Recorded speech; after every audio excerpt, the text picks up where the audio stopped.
A 2 passi dal muretto sfondato dall'auto, un mazzo di fiori oggi campeggia in memoria di madre e figlio che qui ieri pomeriggio hanno incontrato la morte. Stavano rientrando da Forno di Zoldo, dove avevano una casa, alla loro abitazione di via Roma, a Fontanelle, alla guida dell'auto Valentino Pagotto, giardiniere di 39 anni. A fianco a lui la madre Fortunata Bergomi, da tutti in paese conosciuta come Grazia, di 71 anni. La Volvo condotta dall'uomo lungo la Lemagna, all'altezza di San Floriano, ha sfondato la protezione ed è finita all'interno del bacino idrico dell'Enel, noto anche come lago del Restello. Qui madre e figlio, intrappolati nel veicolo, sono affogati.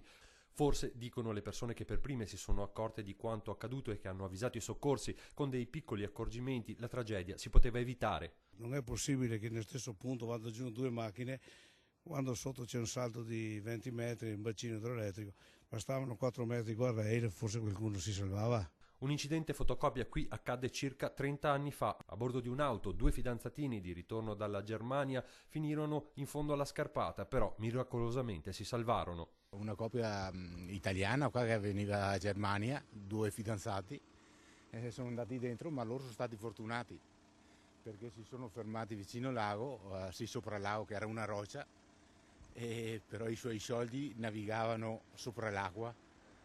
Sì, dopo poco si sono sposati in questa chiesa qua, l'avvenimento, visto che si sono salvati. Forse l'abbaglio di un riflesso del sole, forse una distrazione alla guida. Sarà molto difficile comunque chiarire le cause dell'incidente. I due, suppongono i parenti, avrebbero scelto di prendere la Lemagna e di non fare l'autostrada per fare visita a un'amica di famiglia che abita a Vittorio Veneto. Fontanelle intanto è sotto shock per la perdita di Valentino e Grazia. Il 39enne era appassionato di danza, di pesca e amava trascorrere le serate giocando a carte con gli amici. La nipote a loro ha dedicato una pagina Facebook.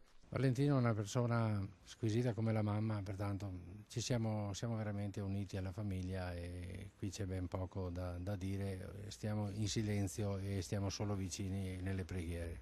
I familiari di Valentino e di Grazia sono in attesa del nulla osta per poter celebrare il funerale dei loro cari.